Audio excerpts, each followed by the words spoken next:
네, 오늘은 담대히 전하라 라는 제목으로 말씀을 전하겠습니다. 여러분, 우리 예수님은 우리를 위해 십자가에 죽으시고 그냥 끝나신 분이 아닙니다. 십자가에 죽으시고 죽음을 이기시고 부활하셨습니다. 아멘이십니까? 우리 예수님은 지금도 살아계십니다. 우리 안에 살아계시고 또 연약한 저희를 통해서 능력으로 일하고 역사하시는 분이십니다. 아멘이십니까? 여러분, 이것을 믿으십시오. 이것을 붙드셔야 됩니다. 그때 우리에게 어떤 어려움과 어떤 시련이 와도 우리가 요동하지 않고 믿음으로 견고히 설 수가 있습니다. 아멘이시죠? 네. 어려움이 많이 있죠, 여러분. 하지만 우리가 부활의 주님 붙들 때 넉넉히 이기게 되는 겁니다. 자, 뿐만 아니라 우리는 또 주님의 부활을 증거하는 증인들입니다. 이 우리가 부활의 증인으로서 우리가 해야 될 것이 뭡니까? 담대하게 부활의 주님을 전하는 겁니다. 우리 옆에 계신 분들에게 담대히 전하십시오. 축복하십시오. 담대히 전하십시오. 네. 제가 어제 제가 사역했던 대학생 선교회 CCC에서 간사로 함께 훈련받았고, 그리고 이제 중국에서 오랫동안 선교 사역을 했던 한 선교사님으로부터 기도 편지를 받았습니다. 이분은 거의 이제 20년 정도 이제 중국에서 사역을 하셨는데 갑자기 추방을 당하게 되었습니다. 몇 년 전부터 중국 공산당이 지금 아주 조직적으로 교회와 그리고 성도들을 핍박하고 선교사들을 지금 추방하고 있습니다. 많은 선교사들이 이미 추방이 되었습니다. 여러분, 중국을 위해서 기도해 주시기를 바랍니다. 네, 선교사님이 이제 오랫동안 중국에서 사역을 하셨고 이제 중국어가 능통하기 때문에 같은 중국어를 쓰는 타이완으로 이제 선교지를 옮겨서 사역을 하고 있습니다. 작년부터 이제 타이완에서 이제 대학생 사역을 통해서 이제 캠퍼스 사역을 하면서 그것을 통해서 이제 교회를 개척하는 그런 사역을 하고 계십니다. 그런데 이제 타이완도 굉장히 복음화율이 낮습니다.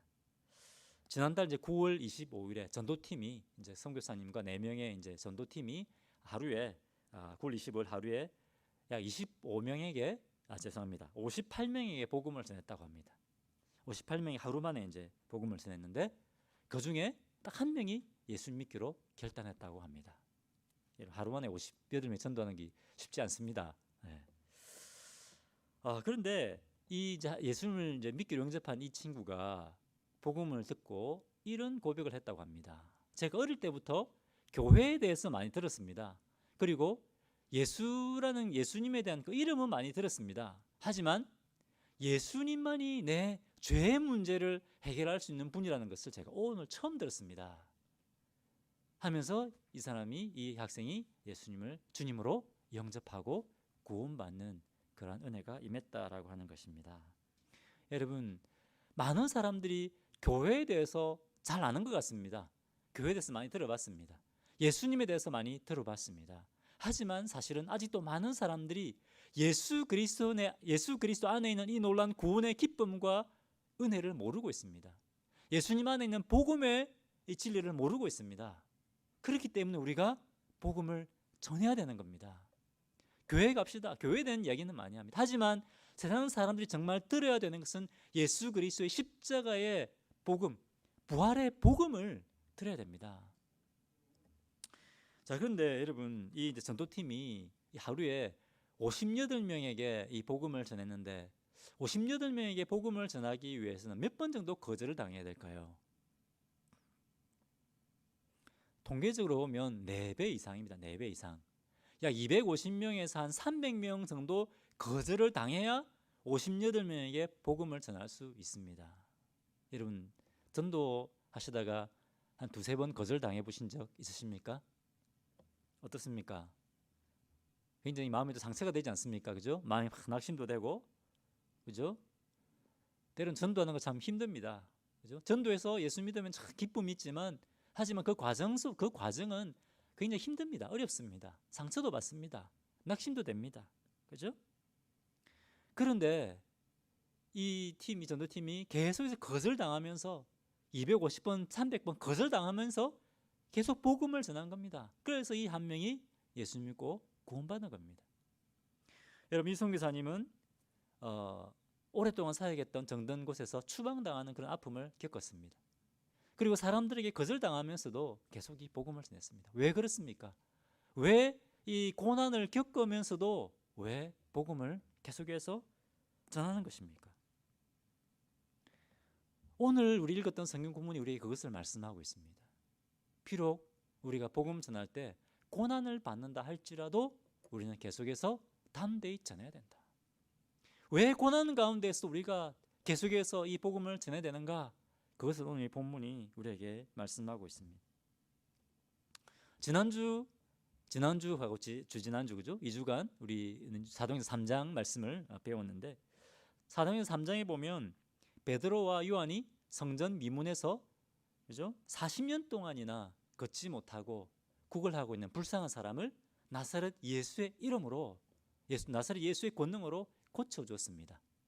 그죠? 생각나시죠? 자, 그런데 그것을 수많은 유대인들이 지켜보고 있었던 겁니다. 예수를 십자가에 못 박아 죽여라 이렇게 막 외쳤던 그 사람들이 예수의 이름으로 나사렛 예수의 이름으로 이 병자가 고침받는 것을 목격을 한 겁니다.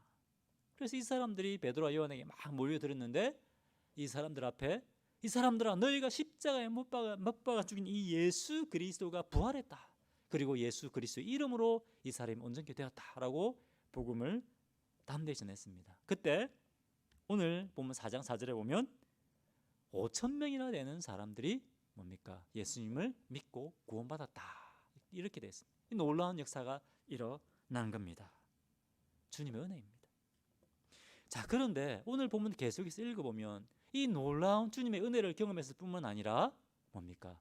사도들에게 핍박이 임합니다. 복음을 전하는데 고난이 임하게 됩니다. 오늘 본문 4장 1절에 보면 자, 이것을 누가 지켜보고 있었느냐?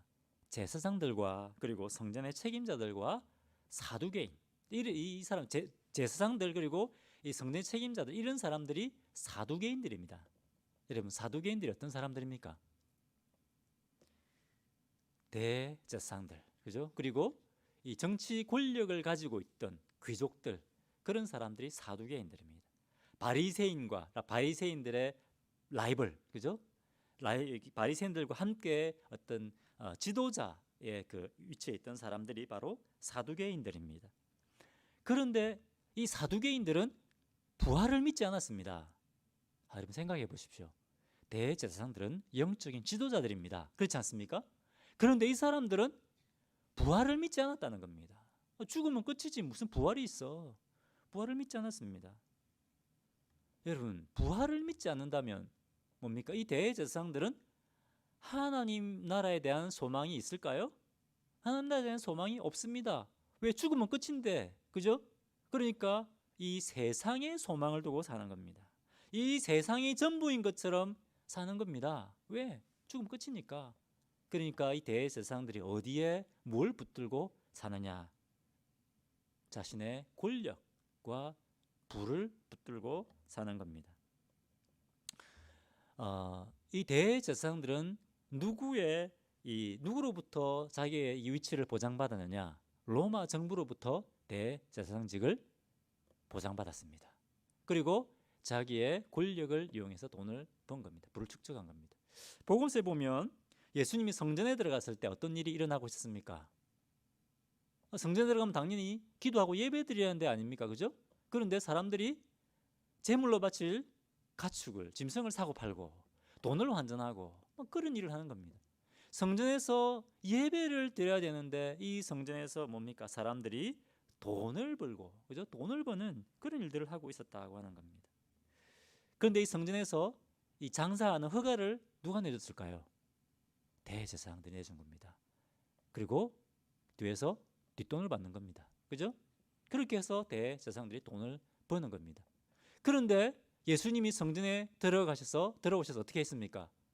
그 상인들을 다 쫓아내버리는 겁니다. 그리고 또 예수님이 뭐라고 말씀하셨습니까? 이 성전을 헐어버려라. 그럼 내가 3일 만에 이 성전을 다시 세우겠다. 이런 말씀을 하는 겁니다.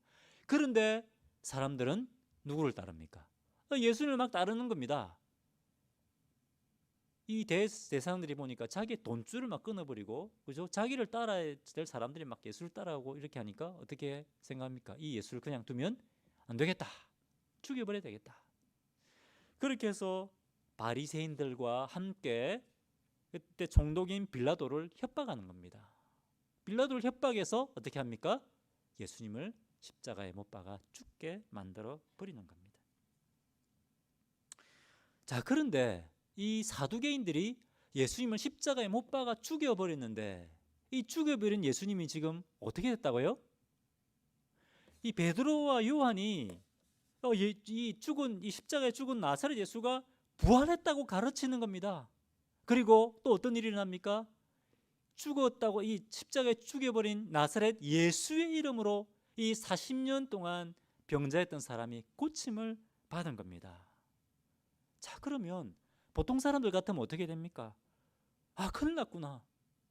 우리가 메시아를, 구원자 메시아를 죽여버렸구나. 어떻게 됩니까? 마음을 짓고 회개해야 될 거 아닙니까? 하나님을 회개해야 됩니다. 그런데 이 사두개인들이 어떻게 합니까? 회개합니까? 회개하지 않습니다. 오히려 어떻게 합니까? 베드로와 요한을 감옥에 가두어버리는 겁니다. 2절, 예수 안에 죽은 자의 부활이 있다고 백성을 가르치고 전함을 싫어하여. 3절에, 그죠? 싫어했어요. 2절에, 그다음에 3절에 사도들을 잡아서 그 다음 날까지 감옥에 가두어 버리는 겁니다. 복음을 들어도 회개하지 않습니다. 여러분, 우리가 복음 전한다고 해서 모든 사람 다 예수 믿는 거 아닙니다. 이 복음을 들어도 회개하지 않고 오히려 이 사도들을 핍박하는 겁니다. 여러분, 우리가 이 복음의 증인으로 살 때 이제 나가 전도하면 이제 뭐 주님이 풍성한 열매 맺게 하시겠지, 열매도 맺게 하시는데 그것도 맞습니다. 하지만 우리가 복음의 증인으로 살기로 결단하면 그때부터 고난이 오기 시작합니다. 핍박이 오기 시작하는 겁니다. 반드시 사단이 불시험을 줍니다.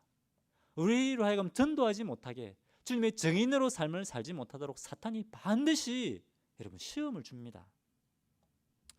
사탄은 어떻게 해서든지 우리가 예수님의 십자가와 이 부활의 복음을 전하지 못하게 합니다. 왜 그럴까요? 사탄은 사람들이 구원받는 거 싫습니다. 영적인 싸움입니다, 여러분. 우리가 복음을 전하는 것은 이 사람들 구원해내느냐 죽느냐 사느냐 하는 영적인 싸움입니다. 영적인 싸움이 이 세상에 벌어지고 있는 겁니다. 사탄은 절대로 사람들이 구원받는 것을 원하지 않습니다. 그러니까 어떻게 해서든 우리가 복음 전하는 것 포기하게 만들려고 시험하는 겁니다. 사단은 계속해서 이런 마음을 줍니다. 나는 전도 못해. 그래, 전도 해봤더니 안 되더라. 내가 전도 해보니까 안 되더라. 전도 방법이 틀렸어. 그죠? 뭐 착하게 살면 되지. 크리스찬으로 착하게 살면 되지. 뭐 꼭 전도해야 되나? 삶을 통해서 그냥 보이면 되지. 그죠? 그거 다 사탄이 주는 거짓말입니다.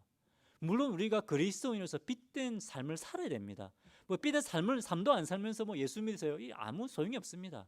우리가 빛된 삶을 살아야 될 뿐만 아니라 우리의 입을 통해서, 우리의 입술을 통해서 분명히 예수님의 복음을 전해야 됩니다. 여러분, 성경을 보십시오. 사도행전 보십시오. 착한 핵심만 보였습니까? 아닙니다. 분명히 예수 그리스도의 복음을 전했습니다. 자, 그런데 사도들이 어떻게 했습니까? 베드로와 요한이 이 핍박이 온다고 해서 복음 전하는 것을 포기했습니까? 자, 이 위협 가운데서 어떻게 했는지, 사도들이 어떻게 했는지 계속해서 한번 살펴보도록 하겠습니다. 자, 그 다음 날이 되었습니다. 이제 재판정에 관리들이 모여들었습니다. 그리고 관리들뿐만 아니라, 자, 6절 보겠습니다. 대제사장 안나스와 가야바와 요한과 알렉산더와 및 대제사장의 문중이 다 참여하여. 누가 다 참여했다고 되어 있습니까? 대제사장의 문중이 다 참여했다고 되어 있습니다. 그런데 여러분, 여기 나오는 이 대제사장 안나스와 가야바는 누굽니까? 안나스와 가야바, 예수님이 겟세마네에서 잡히셔서 끌려가셨잖아요. 어디로 끌려가셨습니까? 대제사장 가야바의 집에 끌려갔습니다. 이 빌라도를 협박해서 예수님을 십자가에 못 박게 죽게 한 장본인들이 바로 대제사장 안나스와 가야바입니다. 이 사람들 무시무시한 사람들입니다. 그죠? 그런데 이 안나스 한 사람만 있어도, 그죠? 이 사도들이 막 굉장히 굉장히 두려움에 사로잡혔을 텐데, 지금 보니까 대제사장을 역임한 그 집안 사람들이 다 모인 겁니다. 왜냐하면 이 당시에 대제사장직을 대를 이어서 세습했거든요. 그 집안 사람들 다 모여온 겁니다. 그리고 7절에 사도들을 가운데 세우고 어떻게 했습니까? 삥 둘러싼 겁니다. 이 관리들과 대제사장들이 딱 나와가지고 삥 둘러싼 겁니다. 그리고 중간에 베드로와 요한을 딱 둔 겁니다. 뭡니까? 위협하는 거 아닙니까? 지금 협박하는 거 아닙니까? 그죠? 여러분 지금 별로 실감이 안 나는 것 같아요. 여러분이 지금 그 자리에 있다고 생각해 보십시오. 대제사장들이 막 인상 쓰고, 그죠? 막 금방이라 죽여버릴 것 같은 그 인상을 쓰고 둘러싸고 있다고 생각해 보십시오. 얼마나 두렵겠습니까? 그리고 7절에 묻습니다. 너희가 무슨 권세와 누구 이름으로 이 일을 행하였느냐 묻습니다. 이걸 몰라서 물을까요? 지금 몰라서 묻습니까? 협박하는 겁니다. 야, 니들 자신 있으면 지금 우리 앞에서 니들이 전하는 그 나사렛 예수 이름 한 번만 더 언급해봐, 이런 거 아닙니까? 그죠? 자신 있으면 다시 한번 예수 이름을 증거해봐, 그겁니다. 여러분 이 위협 가운데 지금 어떻게 하고 있습니까? 베드로가 한 몇 달 전까지만, 두세 달 전까지만 해도 이 대제사장 안나스와 가야바가 무서워서 어떻게 했습니까? 두려워가지고, 대제사장이 두려워가지고 모든 문들을 다 걸어 잠그고 숨어있던 사람이었습니다. 그렇지 않습니까? 그런데 오늘 8절 이렇게 되어 있습니다. 이에 베드로가 성령이 충만하여 이르되 백성의 관리들과 장로들아, 성령이 충만하여, 그죠? 담대하게 선포하는 겁니다. 백성의 관리들과 장로들아, 그죠? 담대합니다. 베드로가 어떻게 됐다고 되어 있습니까? 성령이 충만했다고 되어 있습니다. 성령이 충만하여. 지금 여러분 상황만 보면 베드로가 두려움에 충만해야 되는 상황입니다. 그렇지 않습니까? 두려움 가운데 사로잡혀야 될 그런 상황인데 성령이 충만하여 담대해진 겁니다. 여러분, 우리가 성령이 충만하면 우리 안에 있는 모든 근심과 걱정과 두려움이 사라져 버립니다. 우리 안에 충만하게 임하신 성령께서 우리 안에 있는 두려움과 어두움과 모든 것을 다 몰아내 버리는 겁니다. 여러분, 우리가 환난과 핍박이 와도, 고난이 와도 우리가 포기하지 않고 계속해서 주님의 증인으로 살 수 있는 이유가 있습니다. 그것은 우리 하나님께서 우리를 성령으로 충만케 하시기 때문에 그렇습니다. 10절에 너희와 모든 이스라엘 백성들은 알라. 너희가 십자가에 못 박고 하나님이 죽은 자 가운데서 살리신 나사렛 예수 그리스도의 이름으로 이 사람이 건강하게 되어 너희 앞에 섰느니라. 전혀 주눅들지 않습니다. 감히 어디서 우리 앞에서 너 예수 이름 뻥긋하겠냐 이렇게 했는데 지금 담대하게 예수님이 십자가에 죽으신 예수님이 부활하셨다, 그리고 나사렛 예수 그리스도의 이름으로 이 사람이 일어났다 증거하는 겁니다. 여러분, 그리스도라는 이 말을 함부로 할 수 없습니다. 왜 그렇습니까? 예수님을 신문할 때 대상이 예수님 네가 그리스도냐라고 했을 때 어떻게 했습니까? 맞다, 내가 그리스도라고 했을 때 뭡니까? 신성모독이다 이렇게 하고 예수님을 십자가에 못 박아 죽인 겁니다. 그런데 예수님이 그리스도의 복음을 전하려고 했을 때 하나님께서 이 베드로를 성령으로 충만케 하신 겁니다. 여러분, 우리는 보통 어떻게 생각합니까? 기도하면 성령 충만케 하신다고 생각하지 않습니까? 그렇지 않습니까? 맞습니다. 그죠? 우리가 기도하면 성령 충만 받습니다. 또 언제 하나님께서 우리를 성령으로 충만케 해주느냐? 예수 그리스도의 복음을 전할 때입니다. 우리 예수 그리스도의 이름을 전할 때 그때 성령으로 충만케 해주십니다. 여러분, 나가서 선도해 보십시오. 막 기쁨이 생깁니다. 복음을 막 설명해 주지 않습니까? 예수님이 우리를 사랑하시고 십자가에 못 박혀 죽으셔서 막 복음을 설명하면요, 내 안에서 막 기쁨이 올라옵니다. 왜 그렇습니까? 성령의 충만함을 주시기 때문에 그렇습니다. 여러분, 우리가 환난과 고난 가운데서도 포기하지 않고 복음을 전할 수 있는 것은 우리가 복음 전할 때 하나님께서 우리를 성령으로 충만케 하시기 때문에 그렇습니다. 성령 충만이 뭡니까? 누구의 지배를 받는다고요? 성령님의 지배를 받게 되는 겁니다. 우리가 복음 전할 때 성령의 권능과 능력에 붙들림 받습니다. 성령께서 우리를 사로잡으시고 성령께서 우리를 주관하십니다. 우리에게 능력을 주십니다. 그렇기 때문에 우리가 고난이 와도 복음을 전해야 되는 겁니다. 담대하게 전해야 됩니다. 여러분, 우리가 부활의 증인으로 살려고 할 때 사탄이 반드시 시험을 줍니다. 저도 못하게 합니다. 하지만 더 크신 능력으로 우리를 붙드신다는 것을 믿으시기를 바랍니다. 자, 그런데 우리가 또 복음 전하려 할 때 이런 담대함만 주시는 것이 아니라 성령께서 지혜와 능력도 주십니다. 총명도 주십니다. 자, 대제사장들은 최고의 엘리트 중에 엘리트입니다. 그렇지 않습니까? 그런데 베드로는 교육을 제대로 받았습니까? 교육을 제대로 받지 못했습니다. 여러분, 최고의 박사들이 PhD들이 쫙 있는데 우리가 뭐 함부로 뻥긋할 수 있겠습니까? 그런데 베드로가 전혀 주눅들지 않습니다. 그리고 다른 유대인들에게 했던 것처럼 구약의 말씀을 인용합니다. 11절입니다. 이 예수는 너희가 건축자들의 버린 돌로서 집 모퉁이의 머릿돌이 되었느니라. 자, 이것은 시편 118편 22절에 나오는 말씀입니다. 다윗이 예언한 말씀입니다. 시편 118편 22편 다윗이 썼던 시를 그대로 인용하고 있습니다. 이게 지금 무슨 말씀입니까? 건축자들의 버린 돌이다. 예수님은 건축자들의 버린 돌로서 집 모퉁이의 머릿돌이 되었다. 무슨 말입니까? 너희가 필요 없다고, 아무 필요 없다고 죽여버렸던, 십자가에 죽어버렸던 이 예수님이 뭡니까? 부활하여서 하나님께서 예수님을 부활하게 해서 구원의 모퉁이 돌이 되게 하셨다라는 것입니다. 여러분, 모퉁이 돌이라고 하는 것은 기초석입니다.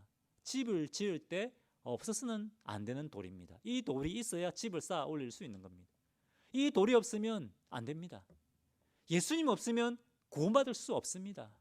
하나님께서 너희 이 관리들과 대제사장들이 십자가에 못 박아 죽인 이 예수님을 하나님께서 부활시키시고 이 구원의 반석이 되게 하셨다. 구원의 모퉁이 돌이 되게 하셨다. 이 예언의 말씀이 성취되었다는 겁니다. 시편 118편 22절에 이 예언된 말씀이 예수 그리스도를 통해서 성취되었다. 이렇게 선포하는 겁니다. 야, 이렇게 구약의 막 말씀 인용하고 전하고 담대한 이 베드로와 요한을 보고 뭡니까? 기세당당했던 대제사장과 서기관들이 어떻게 하지를 못합니다. 감히 예수의 이름을 꺼내지도 못할 거라고 생각을 했는데 담대하게 예수 그리스도 이름을 전하니까, 또 예수 그리스도 이름으로 40년 된 병자가 고침받은 그것을 보고 어떻게 할 수 없는 겁니다. 그대로 두는 겁니다. 여러분, 우리가 복음 전하려고 할 때 하나님께서 우리를 성령으로 충만케 하십니다. 담대함을 주십니다. 그리고 지혜와 능력을 주십니다. 마태복음 10장 19절에 예수님이 이렇게 약속하셨습니다. 너희를 넘겨줄 때에 어떻게 또는 무엇을 말할까 염려하지 말라. 그때에 너희에게 할 말을 주시리라. 성령께서 우리가 전해야 될 복음의 말씀을 주신다고 하는 겁니다. 여러분, 제가 처음 이제 예수를 믿고 전도 훈련을 받는데, 내가 전도할 수 있을까 이런 생각이 들더라고요. 저는 원래 이렇게 앞에 좀 나서기 좀 싫어하는 그런 사람이었거든요. 지금처럼 이렇게 앞에 막 나서는 거 싫어하고, 그리고 이제 여학생 앞에만 가도 얼굴이 빨개지고 그런 사람이었습니다. 제가 그렇게 순수한 사람입니다. 예. 그런데 전도를 해야 된다는 거, 우리가 예수 믿으면 내가 복음 듣고 예수 믿는 것처럼 우리도 복음 전해야 된다, 이렇게 막 전도 훈련하는 겁니다. 내가 할 수 있을까 그런 마음이 들었는데 나가서 하니까 되는 거예요. 주님이 담대함을 주시는 거예요. 그래서 제가 예수 믿은 지 1년도 안 돼서 그때부터 제가 전도를 하기 시작했습니다. 전도하니까 하나님께서 기쁨을 주시고, 그죠? 전도하니까 하나님께서 주님의 능력을 경험하게 하시는 겁니다. 여러분, 우리가 전도하려고 할 때 사탄이 우리에게 두려움을 줍니다. 야, 너 전도 못해. 네가 어떻게 전도를 하냐. 전도해도 진짜 안 믿어. 뿐만 아니라 또 사탄은 우리가 전도하려고 하면, 복음의 증인으로 살려고 하면 여러 가지 막 시험을 줍니다. 가정의 어려움과, 그죠? 경제적인 어려움과 풍파와, 또 교회도 우리가 교회가 막 전도하려고 하면 교회를 막 공격합니다, 사탄이. 우리가 아무것도 안 하고 가만히 있으면 그냥 둡니다. 근데 우리가 전도하려고 하면 막 이런저런 시험을 줍니다. 사람을 통해 이 사람들을 통해서 시험을 주고요. 물질을 통해 시험을 주고 막 시험을 줍니다. 하지만 그럼에도 불구하고 우리가 포기하면 안 됩니다. 여러분, 우리가 포기하지 않고 예수 그리스도의 복음을 위해 우리가 살 때, 담대하게 전하기 시작할 때 우리가 성령의 능력과 권능과 지혜를 경험하게 된다고 하는 것입니다. 할렐루야. 자, 두 번째입니다. 자, 그러면 우리가 왜 또 이 고난 가운데서도 포기하지 않고 예수 그리스도의 복음을 전해야 되느냐? 그 이유는 뭐냐면 다른 구원의 길이 없기 때문에 그렇습니다. 오직 예수 그리스도를 통해서만 구원받을 수 있기 때문입니다. 12절에 이렇게 말씀하고 있습니다. 다 같이 우리 읽어보겠습니다. 12절. 자, 시작. 다른 이로서는 구원을 받을 수 없나니 천하 사람 중에 구원을 받을 만한 다른 이름을 우리에게 주신 일이 없음이라 하였더라. 여러분, 이 말씀은 복음의 핵심을 담고 있습니다. 오직 예수 그리스도만이 구원의 길이다. 복음의 핵심입니다. 뿐만 아니라 이 말씀은 우리가 구원받을 수 있는 길이 예수님밖에 없다라고 하는 것을 분명히 우리에게 말씀해 주고 계신 것입니다. 여러분, 예수님 외에 다른 구원의 길이 없습니다. 어떤 사람들은 아니다, 구원받을 수 있는 길은 많이 있다, 예수님만이 구원의 길이 아니다, 이렇게 말합니다. 교회 다니시는 분들 가운데도 그렇게 얘기하시는 분들이 있습니다. 여러분, 지금 세상에서 제일 나쁜 사람들이 어떤 사람들인지 아십니까? 세상에 지금 미디어가 어떤 사람들을 제일 많이 공격하는지 아십니까? 누구를 공격할까요? 구원의 길이 하나밖에 없다라고 말하는 사람들을 제일 공격합니다. 그 사람들은 길은 많다. 뭐 예수를 통해서도 구원받을 수 있고 다른 종교를 통해서도 구원받을 수도 있고 길은 많다. 길은 많은데 목적지는 같다. 이렇게 말합니다. 하지만 여러분, 절대 그렇지 않습니다. 성경이 뭘 말씀하고 있습니까? 성경 우리에게 분명히 말씀하고 있습니다. 천하 인간의 구원받을 만한 다른 이름을 우리에게 주신 일이 없다고 분명히 말씀하고 있습니다. 요한복음 14장 16절에 예수께서 이르시되, 예수의 말씀입니다. 내가 곧 길이요 진리요 생명이니 나로 말미암지 않고는 아버지께로 올 자가 없다. 예수님의 이름이 아니고는, 예수님을 통하지 않고는 구원의 길이 없다고 분명하게 말씀하고 있습니다. 자, 그러면 왜 예수님만이 유일한 길인가? 부처도 있고 마호메트도 있고 뭐 힌두교도 있고 많이 있지 않냐? 왜 예수님만이 유일한 길이냐? 첫 번째는 예수님만이 우리의 죄의 문제를 해결해 주셨기 때문에 그렇습니다. 예수님만이 십자가에서 저의 죄를 위해, 우리의 죄를 위해 죽어주셨기 때문입니다. 자, 그러면 우리 어머니는 저를 위해 대신 죽어줄 수 없습니까? 저를 너무너무 사랑하시는데 될까요? 안 됩니다. 왜 안 됩니까? 죄인이기 때문에 그렇습니다. 그죠? 로마서에 모든 사람이 죄를 범하여 하나님의 영광에 이르지 못하더니, 로마서 3장 23절에 모든 사람이 죄를 범하였으며, 모든 사람이 죄인이기 때문에 똑같은 죄인이 죄인을 위해서 대신 죽어줄 수 없습니다. 그죠? 그럼 누가 죽을 수 있습니까? 죄가 하나도 없으신 분이 저를 대신해 죽어줄 수 있는 겁니다. 그분이 누굽니까? 하나님. 예, 우리 안상 집사님 말씀, 하나님밖에 없습니다. 죄가 하나도 없으면 하나님밖에 없습니다. 그 예수님이, 죄가 하나도 없으니 예수님이 이 땅에 오셔서 우리를 사랑하셔서 십자가에 죽어주신 겁니다. 여러분, 우리가 망하는 이유는 뭐냐면 우리 죄 때문에 망하는 겁니다. 하나님은 거룩하십니다. 하지만 사람은 죄에 빠져있기 때문에 이 죄 때문에 하나님과 사람과의 관계가 깨져 우리가 하나님과 원수된 겁니다. 하나님은 의로우신 분이기 때문에, 하나님은 사랑이 풍성하신 분이시지만 또 의로우신 분이시기 때문에 반드시 죄를 심판하셔야 되는 분입니다. 그런데 이 죄의 심판을 누구에게 다 쏟아부으셨습니까? 예수님. 우리를 위해 십자가에 달리신 그 예수님에게 우리가 당해야 될 모든 진노의 잔을 다 쏟아 부으신 겁니다. 예수님이 십자가에서 우리 죄를 위해 죽으셨습니다. 그래서 우리 죄의 값을 대신 갚아주신 겁니다. 죄의 문제를 해결해 주시고 우리와 하나님과의 관계를 새롭게 회복시켜 주신 겁니다. 하나님은 무슨 죄의 심판으로부터 우리를 구원해 주시고 우리를 하나님의 자녀로 회복시켜 주신 겁니다. 우리가 천국 백성이 되게 하신 겁니다. 옛날에는 죄 아래서, 그죠? 흑암의 권세에서 살았는데 이제 빛의 자녀로 하나님처럼 거룩한 삶을 살게 되는 존재로 바꾸어 주신 겁니다. 예수님만이 우리 죄의 문제를 해결해 주셨기 때문입니다. 자, 두 번째는 왜 예수님만이 유일한 구원의 길인가? 예수님은 죽음을 이기시고 부활하신 분이기 때문입니다. 그것은 뭘 증거하고 있습니까? 예수님이 생명을 주관하는 주님이시라는 사실을 증거한 겁니다. 로마서 1장 4절에 이렇게 되어 있습니다. 죽은 가운데서 부활하여, 없습니다. 죽은 가운데 부활하여 하나님의 아들로 인정되셨다. 무엇이 예수님이 하나님의 아들이라는 것을 증거하셨다고요? 부활이 증거하셨다는 겁니다. 오직 하나님의 아들만, 오직 하나님만 죽음을 이기시고 부활하실 수 있습니다. 이 부활이 바로 예수님이 우리를 위해, 죄인들을 위해서 십자가에 죽으시고 부활하신 하나님의 아들이라는 것을 증거한다는 것입니다. 예수님이 생명을 주관하는 주님이십니다.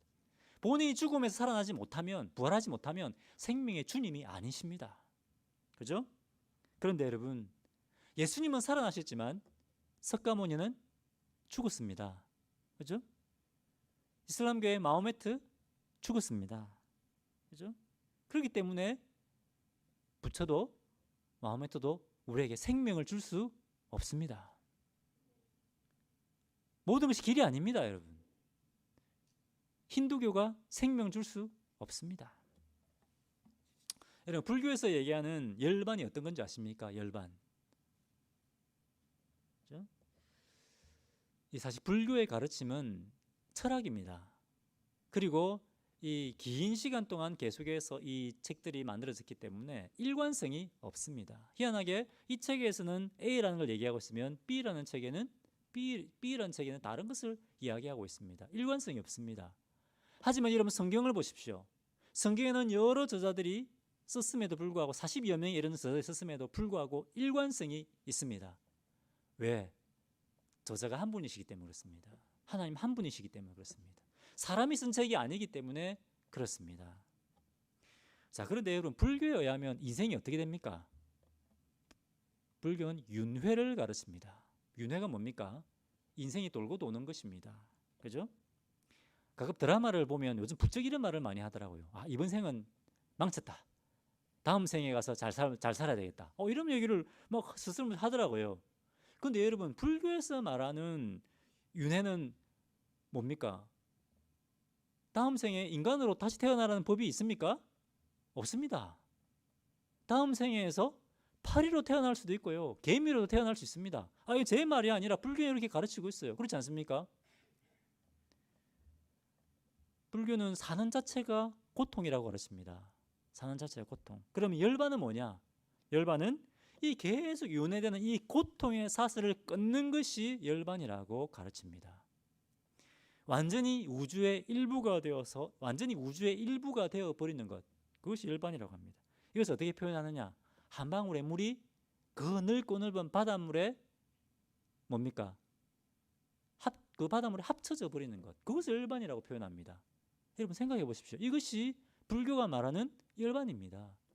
물론 또 불교는 여러 책들이 있기 때문에 또 다르게 이해하는 것도 물론 있지만 이것이 불교가 가르치는 메인 가르침입니다. 여러분, 이것이 구원 맞습니까? 자연의 일부에 그냥 포함되어 버리는 것이, 고통의 사슬을 끊는 것, 그것이 열반입니까? 이것이 구원입니까? 이것이 불경이 말하는 구원입니다. 여러분, 하지만 우리 성경이 말하는 구원은 그렇지 않습니다. 예수님이 우리 죄를 위해 죽으시고 십자가에 죽으시고 부활하셔서 우리에게 영원한 생명을 주시고 우리에게 하나님의 백성, 하나님을 닮아가는, 그죠? 거룩한 백성이 되게 하는, 그것이 구원입니다. 오직 예수 그리스도만이 길이고 진리이고 생명입니다. 그렇기 때문에 여러분, 예수님만이 살 길이기 때문에 고난이 와도 우리가 예수 그리스도의 복음을 전해야 되는 겁니다. 아멘이십니까? 네. 제가 얼마 전에 한 이제 간증을 들었는데, 참 이제 안 좋은 것도 있지만, 유튜브가 나와서 안 좋은 것도 있지만 또 좀 믿을 수 있는 간증입니다. 믿을 수 있는 분들의 간증입니다. 이제 간증을 들었는데, 여러분, 한국에 강다니엘이라는 가수가 있다고 합니다. 저도 잘 모르는데 굉장히 인기가 좋습니다. 8월 달에 8월 한 달 동안 계속 가요 대상을 받은 친구더라고요. 근데 참 감사한 것은 이 강다니엘이라는 가수가 크리스찬입니다. 이 얼마 전에 강다니엘을 고등학교 때 지도한 이 선생님, 수학 선생님이 나와서 간증하는 것을 제가 들었습니다. 그런데 이분은 정말 전도를 많이 하시는 분입니다. 학생들 정말 전도를 많이 하는데 뭐 2,000명 정도 전도를 했다고 합니다. 그런데 이분이 원래는 이 학생 때 불교 학생회장을 역임하신 분입니다. 불교 학생회장인데, 이제 월요일마다 이제 학교에서 조회를 하면 이제 자기가 학생회장이 맨 앞에 나서 이제 목탁을 친다고 합니다. 목탁을 치면 전교생이 다 앞에 불상 앞에 이제 절을 하는 겁니다. 그런데 절을 안 하는 친구들이 있어요. 누굽니까? 예수 믿는 친구들이 절을 안 하는 겁니다.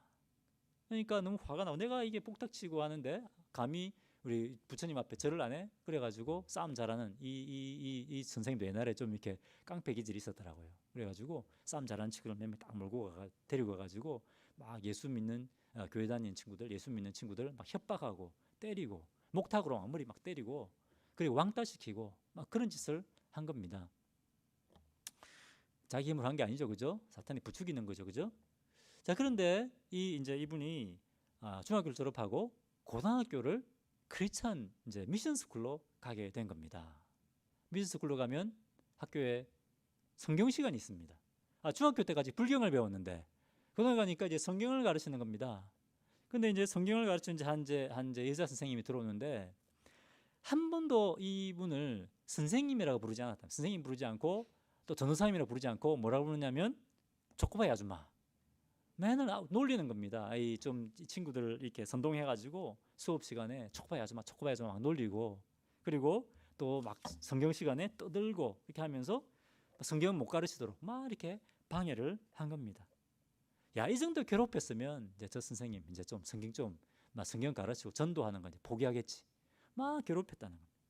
그런데 괴롭히면 괴롭힐수록 이 선생님이 그래도 초코바이 주고 너무 잘해주더라는 겁니다.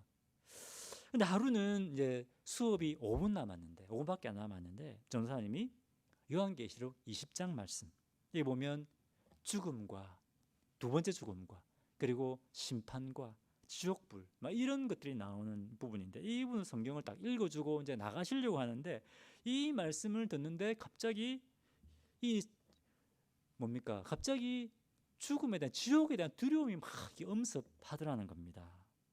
갑자기 자기가 지옥문에 서 있는 것 같은 그 두려움이 막 엄습하고, 눈을 감아도 막 자기가 지옥문에 서 있는 그것을 막 느끼게 되었다고 하는 겁니다. 너무 무서워서 나 이러다가 지옥 가겠구나, 그런 마음이 들어서 전도사님을 쫓아가서, 한 번도 전도사님을 불러본 적이 없는데 전도사님 불러가지고 저 지옥 가지 않도록 도와주세요. 이렇게 해서 이분이 전도사님과 함께 다시 복음을 듣고 예수님을 주님으로 영접하고 구원받는 그런 은혜를 경험하게 되었다고 하는 것입니다. 자, 그런데 여러분, 이 뒤의 이야기가 더 중요합니다. 뒤의 얘기가 더 중요한데, 자기가 구원을 받고 난 다음에 생각을 해보니까 자기 주위에 교회에 다니는 예수 믿는 친구들이 많이 있는데, 생각해보니까 지금까지 자기에게 교회 가자고 예수 믿자고 얘기한 친구가 3명밖에 안 되더라는 겁니다. 굉장히 화가 나더라는 거예요. 그래서 아직 내가 크리스찬이 됐다는 얘기 안 하고 자기가 늘 함께 다니던 싸움 잘하는 그 친구들 딱 끌고 가가지고, 이제 한 반에 최소 크리스찬 몇 명씩 있는데 가가지고 야, 크리스찬 다 나와, 교회 다니는 애들 다 나와, 이렇게 해가지고 막 협박하는 겁니다. 야, 너 교회 다니지? 너 죽으면 어떻게 돼? 막 협박하니까 나 죽으면 천국 가. 또 이제 그래서 또 물었답니다. 야, 그러면 불교 회장하고 이런 나 같은 사람은 죽으면 어떻게 돼? 막 또 이렇게 협박하니까 지옥 가. 야, 그 말을 듣고 난 다음에 이제 막 이제 화를, 야, 그러면 너는 친구가 지옥 가는데 그걸 알고 있으면서도 지금까지 나한테 전도하지 않았단 말이야. 반반마다 다니면서 다 그랬다고 하는 겁니다. 여러분, 자, 이 간증을 들으면서 참 우리에게 좀 와닿는 것이 없습니까? 예수 안 믿으면 어떻게 된다고요? 지옥 갑니다. 우리는 알지 않습니까? 예수 믿는 나는 천국 간다. 그 예수 안 믿는 사랑하는 사람도 어떻게 됩니까? 지옥 가는 겁니다. 이 선생님이 이때부터, 그래, 예수 안 믿으면 나처럼 이전에 예수 안 믿던 나처럼 지옥 가겠구나. 그때부터 열심히 전도를 하기 시작했다고 합니다. 여러분, 오직 예수님만이 구원의 길입니다. 예수님 외에 우리의 구원의 길을 주신 일이 없습니다. 그렇기 때문에 사탄은 계속해서 우리가 전도자의 삶을 살지 못하도록 시험하고 방해합니다. 불같은 시험을 줍니다. 너 전도할 수 없다. 전도 못한다. 네가 왜 전도하냐. 집안에 또 여러 가지 경제적 어려움과 여러 가지 시험을 줍니다. 교회도 시험을 줍니다. 전도 못하게 합니다. 하지만 그럼에도 불구하고 여러분, 우리가 포기하지 않고 해야 되는 것이 바로 그리스도의 증인의 삶을 사는 것입니다. 그리스도의 십자가와 부활의 증인으로 사는 것입니다. 어떤 상황 가운데서 우리가 담대하게 주님을 전해야 되는 것입니다. 시험이 올 때, 우리가 전도하려고 할 때 성령께서 우리에게 능력과 지혜를 허락해 주십니다. 아멘이십니까? 여러분, 이 말씀 붙들고 여러분 담대하게 증거하는 성도들 되시기를 주님의 이름으로 축원합니다. 같이 기도하겠습니다. 할렐루야. 하나님 아버지, 참으로 감사합니다. 어떤 것으로도 씻을 수 없었던 저희 죄를 깨끗이 하시고 저를 구원하시기 위해서 하나님 되신 예수님이 십자가에서 못 박혀 죽으시고 저희를 주님의 자녀로 삼아주신 것 감사하고 찬양합니다. 저희 놀라운 구원의 길을 주신 것 감사합니다. 예수님 믿고 하나님 자녀가 되게 하신 것 감사합니다. 이 땅에서부터 주님, 저희가 천국의 기쁨과 은혜를 누리게 하시니 감사합니다. 주님, 참으로 죄인이었던 저희가 조금씩 주님의 성품을 닮아갈 수 있는 은혜를 주셔서 감사하고 찬양합니다. 하나님 아버지, 오늘 저에게 분명히 말씀해 주시니 감사합니다. 저희만 이 천국의 기쁨과 은혜를 누릴 것이 아니라 주님을 모르고 영원한 심판, 영원한 지옥불에 떨어질 수밖에 없는 그 영혼들을 위해서 주님, 저희가 담대히 주의 복음 전하는 종들 되게 하여 주시옵소서. 담대한 정인으로 살기로 결단하는 종들 되게 하여 주시옵소서. 하나님 아버지, 저희 교회를 붙들어 주시옵소서. 주님, 저희는 참 이기적입니다. 저희 자신의 것만 생각합니다. 내 은혜, 우리 가족의 은혜, 우리 교회, 아버지 하나님, 이제 우리의 것을 벗어나서 주님의 눈을 갖게 하여 주시옵소서. 눈을 떠서 추수밭을 바라보게 하여 주시고 주님의 마음으로 아버지 땅에 있는 죽어가는 영혼들에 나아가 주의 복음 전하고 또 주님의 제사 삼는 주의 종들 되게 하여 주옵소서. 감사드리며 예수 이름으로 기도합니다. 아멘.